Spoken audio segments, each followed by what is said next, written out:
suutanatti siiqe maqaa isaas natti hime.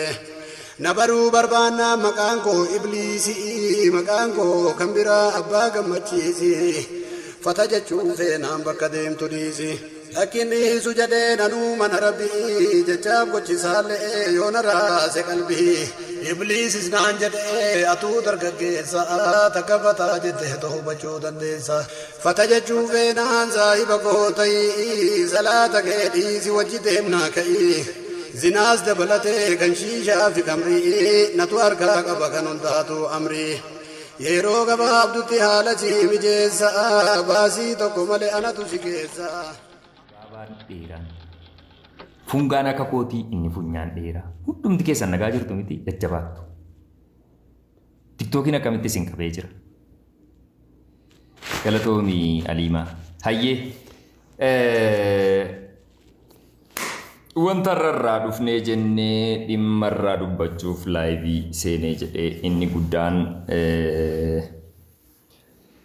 itti fayyadama keenya itti fayyadama miidiyaa hawaasummaati. Tooppikiin yookaan mata dureen isaa jechuudha. Akkuma beekamu hawaasni keenya yookaan sabni keenya Oromoon jechuudha saba bal'aadha. Sabni bal'aan kun dhaloonni amma jiru kun jechuudha dhaloonni youngster ta'ee jedhe jechuudha. Umuriin keenya kun umurii murteessaadha. Yeroo hedduu wanta taajjabu keessaa inni guddaan miidiyaa kanarratti yeroo keenyas yeroo namaas waan bu'aan qabnu irratti yeroo gubnuudha kan hin argu. Gariin dhimma dhuunfaatiin, gariin dhimma namoota dhuunfaatiin, gariin ammoo waan hin beeknerra, waan beekturraa osoo waan tokko goote sookee rakkoo hin qabu. Waan hin beeknerra, waan hin fayyadamnerra. Miidiyaa kana kan fayyadamtan maaliif? Fakkeenyaaf tiktookiidhuma kana jechuudha. Bashannanuuf moo, barachuuf moo, ittiin maallaqa argachuuf? Yaada keessan suuta jettanii booda irratti naaf ibsitu. Irra guddeessi nama maaliif akka fayyadamu iyyuu hin beeku miidiyichuma kana jechuudha. Maaliif akka fayyadamu jechuudha. Tiktookiidhuma kana maaliif akka fayyadamu kan beeku jira natti hin fakkaatu. Calliseeruma namni akkaawuntii kana fayyadamaadhaaf fayyadamu yoo ta'e alatti maaliif akka fayyadamu hin beeku. Ustaazni tokko fakkeenyaaf waa'ee diinii rabbiin barsiisa jedhee yoo tiktookii kana banatee asirra kan taa'u ta'e yookaan qeesni yookaan lubni tokko bakka kanarratti hordoftoota amantaa kiyyaas haa ta'u kanneen amantaa biroo hordofan waa'ee amantaa kootiin barsiisa jedhee yoo asirra kan taa'u ta'e namoonni immoo dandeettii nama bashannansiisuu qaban kan pilaatfoormii tiktook kanarratti of vaayiraal gochuu yookaan of beeksisuudhaaf hojjetan ta'e kan ammoo dandeettii isaa jechuudha. Artiistii ta'uu danda'a, koomedii, miidiyaa fi hawaasa kanaaf of wal barsiisuudhaaf jechuudha. Sochii gaggeessa yoo ta'e bu'aan ati miidiyaa kanarra taa'aa jirtuuf maali? Gariin ammoo sa'aa 24 geemii taphatee maallaqa ittiin argachuuf yoo asirra taa'u ta'e ati sababumti asirra taa'aa jirtuuf maaliif? Gaafuma hunda taap gochuudhaaf sheerii gochuudhaaf yookaan dhimma ajandaa namootaa asirratti baaftee olii gadi teessee sa'aatii 24 yeroo keessa yeroo namootaa gubuudhaaf immoo madda galii keetii gootee asirratti biizinasa ittiin hojjechuudhaaf. Kana asirratti hundumti keenyayyuu yaada keessan gabaabsitanii maaksimam yoo guddatee jedhe jechuudha. Daqiiqaa 2 jechuudha. Carraan isiniif kenna yaada keessan ibsatu. Maaliif waliif ibsaa yoo deeman murteessaadha. Dhaloonni kun abdii sabaati. Namootuma ammas irra jiran kanatu boru jechuudha saba kanaaf waan tokko buusuu danda'u. Kanaafuu nu kun akkamitti jirra waan jedhu irratti yaada namootaas hubachuun barbaada waan ta'eef yaada keessan gaggabaaftanii naaf ibsitu. Sanan jedha. Wallaahi waan hin baradheef hin beeku. Reedii barbar qoosaa dhiisi piliis. Wallaahi isa dhugaan isiniin jechaa jira. Irra guddeessi nama maaliif akka tiktookii kana fayyadamu hin beeku. Pilaatfoormii kanarra taa'ee yeroo isaas yeroo namootaas gubu hin beeku.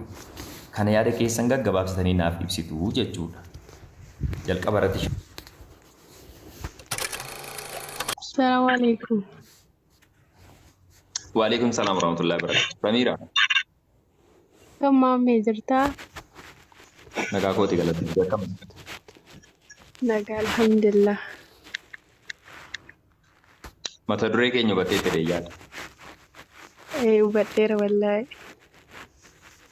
Ishee karaa jalqabnu immoo Samiiraan Aggaaroo maaliif TikTokii fayyadamti? wanti tiiktookii fayyadamuuf immoo tokkoffaa yaani tiiktookii kana yeroon fayyadamu yeroo baay'ee miti yeroo hirftii kooti akkuma kana waan Yeroo gaarii boqonnaa dhaggeeffadhee keetii. yeroo boqonnaa kooti yeroo tokko tokko sittiin hin bu'aaraa ustaatota jala taa'es barumsa ittiin hordofaa waan khayriis poostii nan godha akka namni irraa barumsa argatu waan akkasiirra hin jira. Samiiraan wanti isiin TikTokii fayyadamtuuf yeroo mukooftee yookaan kophummaan itti dhagaamee jedhe wantoota miidiyaa kanarratti deemu ilaaltee ittiin bashannanuu ittiin bohaaruudhaaf akkuma sana ammoo yeroo tokko tokko dhimmoota amantaa san deemtee barsiisota amantaarraa waan amantaa isiitiif ta'u barachuuf dabalatatti ammoo hanguma humna sii waan obboleewwan keenya barsiisuu danda'u wayii miidiyaa kanarratti maxxansuuf sanaaf fayyadamtii jechuudha. Ayyee. Baay'ee gaariidha kee.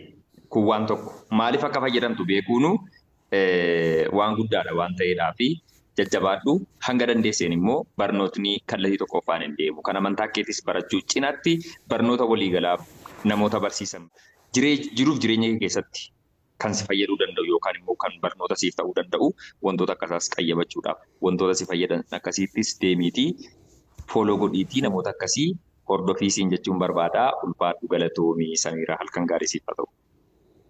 Aishaatis ulfaadhu galatoomii. Nuuf birqii miti dhaloonni baadiyyaarra guddeessi paantii yoom yaadataa miti surreedhuma dheeraa tokko uffatee gad deema. Isatu bilisummaa qabaa jiru dhugaa dubbachuuf yoo ta'e. Rakkoon qabu ni jireenyuma keenya laayif istaayilii keenya duriitti jiru. It's okay. Amma waa'ee paantii caala waa'ee kanaati kan uummata rakkisaa jiru abiitti. Paantiin yoo namatti tolee jedheedha kan uffatan. Mister Qaadii Oromoo. Salaamu alaikum bagana kan. Salaamu alaikum maammee koo akkamii? Jirtaa Mister Qaadii koo? Nagaa keetii? Jirra wallahi alhamdulillah. Ati ofirraa dhaabbatu namni gaafa beela'ee gaafa dhaqaa dhaqee daangaa isaatti taree waan qaama isaa keessa jiru kanayyi wanni beela'e sun nyaachaa deemachaadha lafee isaarraa foonsaa kana jechaadha. Yeroo ammoo waa argate jechaadha namni keenya haguma garaan isaa kun quufuyyii jedhe waan dhumu boriif jalaan soo beekta hinuma nyaata jetta. Hinuma nyaata rakkoo afuchuuf deemaa natti fakkaata. Akka waan sira farramanii sii kennanii akka waan sira sii mallatteessanii argine jira kaanii dhaqeen isinii gaafadhaa. Waan akkanas hin cinqu ani dhugaa dubbachuudha taana namni gaafa dhalatu tokkoon mana aliif baataasaa mana madarasaa geeffamaa maammee kan dubbisitti dheeresse dabalataan moduma irratti mana barumsaa geeffamaa kanuma keessa illee barachaa dhufaa jijjiiramaa dhufa jechaadha ilmi namaa kun. Atamma biyya gaafa galtu wanni tokko yoo sitti mul'atee waan gahaa wayii bareedaa yoo argite mootummaa kanarraa waan gaarii wayii yoo argite wajjiin oofuu dandeessa akka kiyyatti akka Mister Qaadiitti. Umurii dheeraa isaa jiruu bal'aa rabbiin siifa kennu. Malee nama keenya yeroo hedduu beektaa arrabsinee Oromummaa keessaa kanallee fuunee kaan geessinee diinaa laannee kaan jiruu guna guutuu wama nama tokkorraa haasaa oolla yeroo hedduu. Torbee kana waa'ee keerraa hasaaranii gadi ba'uu sodaatan malee miliqee jira aljaziiraanii nurkaa ba'uu deemaa eessa deemaa jira sila. Mee uummatuma kanaa gadi baatee waa tokko naasuuf tu'e. Anna kaana qee bar gubadde wallaahi uummata keenya kana akkatti caaluu ajjeemne bar akkanatti caaluu geessine wallaahi laazim akkatti geessine mucaan feerroo gurgura jennee mucaa geessine diinatti barri ergamaa rabbii irratti alayhi salaatu wassalaam yeroo hunda geessisee barri ergamaa rabbii irratti qoshaashaa gata. Inni nu dhukkubsatee oole guyyaa tokkotu qoshaashaa gatu dhukkubsatee dhiisennaan ergamaan rabbii kaanii. Ammallee guyyaa tokkoffaati kaanii qoshaashaan hin jiru warrallee jedhan. Sadaffaatti illee hin jiru kaanii deemanii yeroo jedhan mana namticha gaafatanii namtichoon dhukkubsatee ciisa beektaa warra kuffaaraa kana keessaa Yahudaadha. Maal taate naanna dhukkubaa jedhe. Simoo jedhan eenyaan bar qoshaashaa dhufuu dhabeenyaan si gaafachuu dhufeen bar jedhan. Dhugumaatti ergamaa rabbiiti jedheen achumaan namticha sumaan ashaadaa qabatee gara isaanitti deebi'ee wannan siin jedheef ganama yeroo kaate. Salaamatu manaan jedhii wajjin keenya kun namaan galtuu biyyattiin akka kanaa jechuun siin jedha fuula kennan nabsiisin jechuun siin jedhee Kanuma kaayaan kiyya bibi kiyya fixeera sii gara wanni kiyya marti. Mr. Kaati dubbii kee yooni addatti kutee jedhe jechuudha xiqqoo yaada namaa addaan kutee miira isaa xiqqoo distarbiin godhu jedhee dhuman si dhaggeeffadhee jedhee taappikni irraa dubbataa jirru dhimmuma kanaan wal qabata. Bu'uurri waan kanaa jechuudha beektee miidiyaa hawaasummaa maaliif akka waan jedhan wayii beektaa laata dur biyya keenyatti saree kana jechuudha sii galee yeroo siin deemtee bosona kana fa'itti hidhatte akkasii waa qabu yeroo barbaadne jettee jiru. Chuu bakka baay'eetti chuu siin jedhama akkasiin dhattee qabduuf jechuudha. Bakka addaatti jaas kan jedhamu jira jechuudha beektee. Sareen kun waan sanatti onnattee akka dhattee qabduuf jechuudha sii galaa jiramti. Irra guddeessi namaa jechuudha. Jaasiidhaan warra socho'u jechuudha miidiyaa kanarra sii galee maaliif akka fayyadamu wallaalu. Bu'uurri waan kana miidiyaa kana maaliif akka fayyadamudha. Waan si dhibu namni tokko jechuudha fakkeenyaaf namni maqaan isaa Kaamil yookaan Jamaal yookaan Muhammad jedhamu tokko Mr. Qaadii Oromoo nama jedhamu kana jechuudha. Jaj gochuudhaaf yookaan ammoo qeequudhaaf akka Oromootti yoo ta'e wanti kun of course akka Oromootti malee dhimma personalitii namaatii miti. Kan yeroo kamiyyuu yoo ta'e waa'ee nama dhuunfaarraa kaasee dubbadheen beeku na beektu miidiyaa kanarratti. Tarii waan sana wal qabatu yoo ta'e nalatti dhimma personalitii nama dhuunfaa keessa galee gonkuman dubbadhu maanarii kiyyatti gara fuulduraattis hin dubbadhu sii galee akka walootti yookaan immoo akka Oromootti waan dubbatamu kana namni sun dhufee si tuffachuudhaaf si qeequudhaaf si arrabsuudhaaf jalqaba ofii isaatiif nurkaa ba'ee nurkaa miliqee sila waanjoo isaanii keessan ture ani. Hankannaa galuu didee bar waanjoo. Ani dubbii kiyyaan kee kiyya xumuree kan tiktokiitti deebi'ama amme. Wannan sin jechuu barbaade dubbii afaan rabbiin si haa kabajuu sadarkaa hankee hambatee rabbiin olee haa fuudhu. Haadha manaa iimaanan saalii akka xaqqaa qabdu ka iimaana qabdu namallee waliin deeme makkaan sana xawwaafa hajjii sana waliin zayyiree jedhu rabbiin ija kiyyaa argisiisu si waliini. Wannan sin jedhu asirratti walumaa galatti beektaa yeroo inni waa'ee poolitikaarraa naasaanu nama keenya haasoftuu dhiiftullee uummanni keenya kun uummata galata nama galfatu wanti dhugaa dubbachuuf.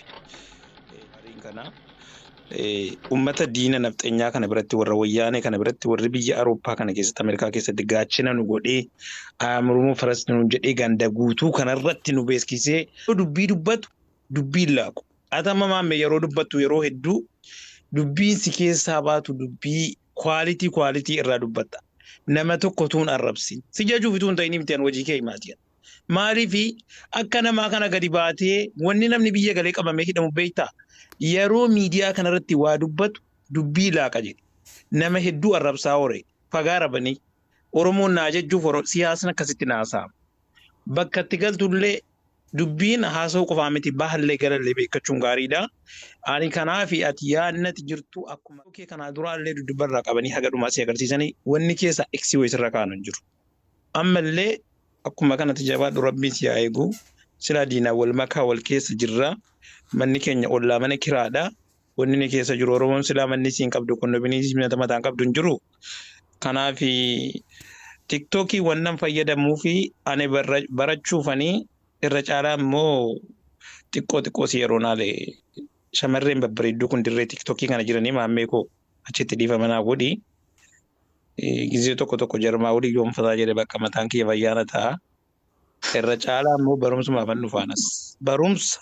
Mr. Qaadii qoosaa dhiisi. Wanti kuni akkuma hawaasaatti waan walirraa barachaa barsiisaa deemuudhaaf jedhee ni yaade waan ta'eedhaaf jechuudha.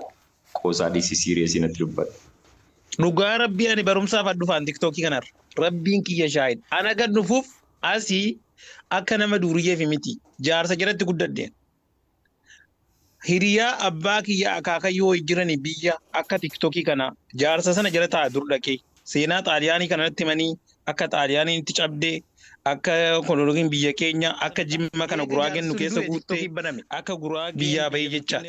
Kunoo tiktokii kanarraa na warra hayyuu jala warra akka raayyaa kana warra akkasiiti malee maammii kan koo natti naariin ani duriyyee miti warra kanaa jalallee dhufe naasoo na argaa jirta gaafa tokko kan dhukkee uummatarraa kaasu. Subhanallah jetti kaanu ijoolleen dhiisaa isaati mee waa'ee kennu. Kanaaf maammee gisee tokko ani wallaahi barumsumaaf ana dhufaan. Tokkoffaa barumsa hedduu sirraa baradhe maammee si qofa mataa ani laa. Waa si barsiisuu hin danda'u waa sirraa barachuu malee. Dhugaa jirtu sitti maal. Maaliifi waan gaarii immoo si yaa'uun dirqama kiyya. rabbiin ammallee wannan jedhu waan ofii jaallatu rabbiin siifa kennu wallaahi kanarra immoo nama Oromoo fayyadu rabbiin si haa taasisu ammallee nama keenyallee aarii keessa galtee ati wannan sitti mugeessaa namallee Oromoon si jaallatti miyuutii godhe malee bilooka hin godhin amma nama hedduu nama 10 turfee keessaa natti barreessee ka'e sinki Jibuuti maaliif bilooka nu godhaa maaliif bilooka nu godhaa jedhan ani hin beeku si jaallatanii marti jaraayyuu miyuutii godhe malee jara bilooka godha. Anamma miistar qaadii dhaggeeffadhu. Yaada anis Minilikiin akka bineensaatti jibba miti. Oromoon gariin mootummaa biyya bulchu abiyyi jibba miti. Anis abiyyi morma yookaan abiyyi iyyaa oola miti. Isuma isin jibbitan sana piroofaayilii godhadhee dhufee piroofaayilii koo tiktookii irra jechuudha. Gaarummaa isaa qofa dubbadhaan oola yoo barbaade sa'a 24 wanti isin gochuu dandeessan hin jiru. Yoo guddatee jedhee an fireend na goota yoo guddatee jedhee bilookii gootee dhiistee baata. Sasseet bakka ati baatetti immoo 20 dhufee gala. Pilaatfoormichi tiktookiidha. Waan tokko dantaarraan qabu. Akka kana godhaa wanti deemnu kun gaariidha waan jedhamutu hanga tokko jechuudha namoonni. Maaliif akka deemanuuf maalirra akka deeman wal hubachiisaa adeemnu jechuudha jara keenya wanti isin hubachuu qabdan. Tolee anamma osoon asirra taa'u jechuudha. Yoon barbaade dhaqee suuraa Minilik daawunloodii godhee piroofaayilii godhee isinitti agarsiisa. Wallaahi isuma dhugumaan isiniin jechaa jira. Piroofaayilii godhee jechuudha. Maal abbaa keessanii na gootu. Wanti na gochuu dandeessan iyyuu wanti na gochuu. Dhagaye kun dhaggeeffadhu. Amma ijoollee dhagaye. Ilaali Mister Qaadii dhagaye. Dhagaye. Zeddarsi tankasiis bilookiin si godhamma booda adabaddu ta'a. Fakkaate Yoosiif hin taane dubbii keerratti hawaasa mirga jettee iyyuu malee namoonni mirga namootaa kana kabajuu irratti namni keenya zeeroodha wallaahi zeeroo. Si galaa jira. Dimookiraasiin isin jettanii sa'a 24 iyyitan bar sabni kun mirgi isaa kabajamee fi qa'ee isaa irratti abbaan biyyummaa isaa kabajamee fi afaan isaatiin boonee si galee eenyummaa isaatiin osoo gadi hin tuqamin yookaan osoo gadi hin cabin akkuma sabaaf sablamoota kaanitti laphee isaa dhiibee biyyattii keessa akka jiraatudha. Inni guddaan gaaffiin hawaasa keenyaa kun jechuudha si galee. Inti mirga namoota hanga sin geenyetti hin tuqin. Dimookiraasii jechuun waan biraatii miti bar dirqama isa kitaaba irratti barraa'e dhimma taappikii tokko irratti barraa'e qofaa miti bar mirga namootaa kabajuu fi waan jedhamu wayii hubadha.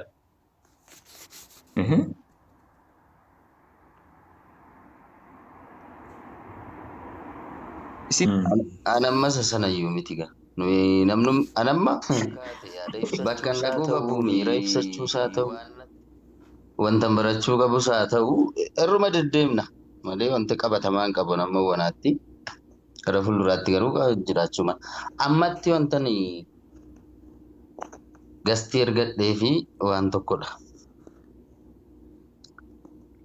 Maayibiyaan nama gorsuu yookaan nama beekumsa namarra qabaatee waa namatti himu ta'ullee baadhu naman jaaladhuuf kabaju tokkotti waan natti fakkaate itti meen darba yaadan ibsachuu qabu tokkotti nima. Madaala yoo kaasuu baatu immoo abbaan isaa boolla bu'u maameetti waa himuu barbaade. Faddala biibi ati mangisti. Maamee wantan sitti himuu barbaadu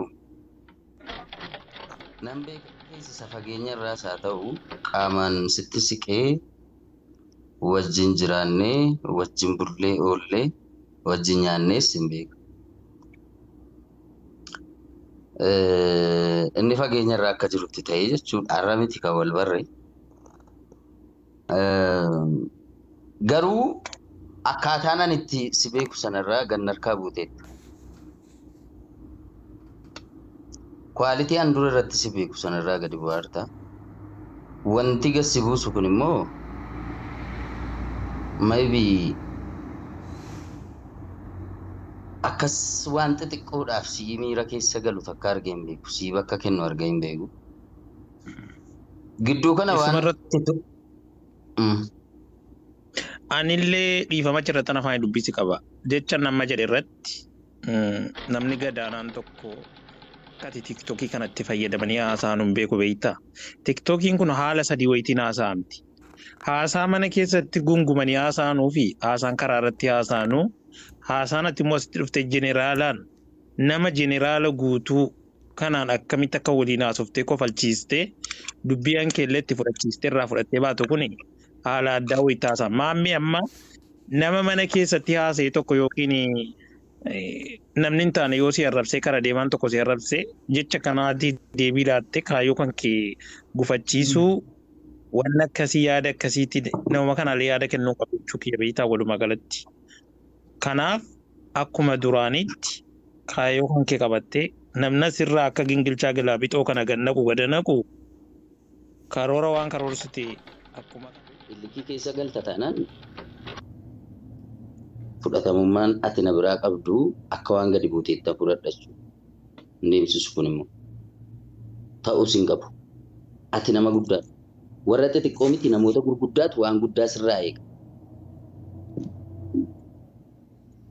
Wanta barbaaddu bakka barbaaddu tokko ga'uudhaaf immoo wanta gochuun barbaanne, wanta jechuun barbaanne, wanta sirratti godhamuun barbaanne simachuun kee dirqama ta'a. Deebii akkuma kaleessaa yaada namaa kabajuu beektu sana isa si arrabsus dhiisi. Arraba dheeratee dadhabee dhiisa. Miira keessa galtee waan dubbate. Nama qilleensi biyya kanaayyuu sammuu nama naannessa. Jireenyi biyya kanaa sammuu nama dabalamee jira. Sanarratti jechi namaa dabalame. Tasayyuu ofii taata. Akkanatti miti kan nuyi bara ba'aa jirru. Akkanatti miti kan nuyi biyya kaa keessa jiraataa jiru. Nabse. Waa meeqa dandeenyeeti. Innaa Oromoon hin obsaa obseette gumus qaduudhaa lafa ciibsite jedhanii obsa kee durii sanatti deebisin jechuun barbaada. Sinittan dheeressa jedhama. Galatoomii. Anillee afaanu hin dheeressu ajandaa keetiin alallee hin bayuu afaanuma lama bichaa sirraa waa dubbadhee bira kutaa. Aleeksiif yoo deebii laadhuu jira. Moo si jarjarsaa jira dubbachuu barbaada. Aleeksiif deebisuu barbaadee ture. Takkitti ma inni. Galatoomi. Aleeksiifin jalqaba irratti deebii deebisaa. Bakkan ergasii si beekuu fi wantoota miidiyaa kanarratti ati gaggeessituun bifa faallaa ta'een miidiyaa kanarratti deebiin ati namoota sin madaalleef kennitu akka ilaalcha kee gadi buusuu fi akka si tuffachiisu gochisiisaa jira. Waan jedhamurraa dubbattee turte. Sanaaf hin deebisiif kenna. Sanaaf yeroon deebisiif kennu namoota sirra jiran kana eenyutu barate, eenyutu hin baranne, eenyutu siyaasa beeka, eenyutu siyaasa hin beekne, eenyutu yaadaan siif dhufa, eenyutu qeeqaan siif dhufa, eenyutu si ijaaruuf dhufa, eenyutu si diiguuf dhufa kan jedhamu ilma namaati. Tarii fakkeenyaaf aniifati qaamaan wal beekna. Amma dura osoo qaamaan wal argines yaadaan miidiyaa kanatti wal beekna. Namni tokko yaadaan amma dura amala isaa beekta yoo ta'e jedhe yaada inni koomantii jalatti siif kennu kana sababni isaatis duratti nama sana beekta waan ta'eedhaaf jechuudha. Hayyee namoota ammoo namoota sin madaalle yommuu jettu ilmi namaa nama erga ta'e rabbii biraa dhalatee jedhe rabbii biraa uumamee jedhe jechuudha sii galee halqa rabbii erga ta'ee jedhe ilmi namaa akkamtiyyuu tarii qaamaan xiqqaa ta'uu danda'a yookaan ammoo gurbaa balbala hin jedhe suutumaan itti qabne maal taata? Yookaan jechuudha. Asirratti waa sirreeffadhu maame. Kallattii malee na hubattee dhaafan. Namoota yaadaan sin madaalle jechi afaan isaaniitii bahu yaadni isaan maddisiisan yaada keetii wajjin waliin madaalle kan yaada kee ilaalcha keetiin gadi bu'aa. Sanuman jedhee bara. Sanuman jedhee bara. Hayyee namootni yaadni isaanii anaan waliin madaalle jechuudha sii galee namni fakkeenyaaf namni 50 asirra taa'ee na dhaggeeffachaa jira yoo ta'e jedhee nama 50 kana keessaa jechuudha namoota sirratti barreessanuu 15 yaadni isaanii madaalan kaasu jedhee kuffisuu hin danda'u. Maaliifi yeroo garii beekaa tokkicharra wallaalaan lama wayita wayyuu mul'ata jechuudha jiruuf jireenya ilma namaa keessatti. Maaliif waan beekaan sun beekuu ol wallaalaan laman sun yaaduma isaa xixiqqoo siirraa beekurraa gad fidee waan bu'aa qabu wayii uumuu danda'a waan ta'eedhaaf jechuudha. Koomantii tokko hin dhiifta, 2 hin dhiifta, 3 hin dhiifta, 4 yeroo guute garuu sitti baay'ata jechuudha. Sii galee deebii kennuun dirqama jechuudha. Wantiin kana jechuun barbaadeef tooppikiin isaanii inni guddaan dhimma keessa jiru jechuudha. Dhimma Aleeksoo akka dubbachuuf yoo ta'e jedhe ati dhalataa Iluu Abbaa Boorii, an dhalataa Jimmaatii. Akka Oromootti kan iyyinus, kan dubbannus, yoollee miidhamne kan miidhamnus jechuudha sii galaa jiramti. Garuu miidiyaa kanarratti yeroo baay'ee wanti arginu yeroo dhimmi tokko Jimmaa ta'uu fi yeroo dhimmi tokko kutaa Oromiyaa biraa ta'u ilaalchitti kennamu fardaaf lafa. Kuni dhugaan ilma waaqaatti Oromoon yeroo dubbattu dhugaa waliigalchaa deemuun dirqama. Wama xiqqoo yoo ta'e jedhe jechuudha. Anamma wanta ofirraa fiil godhe jedhe jechuudha. Amma dura jechuudha miidiyaa kanarra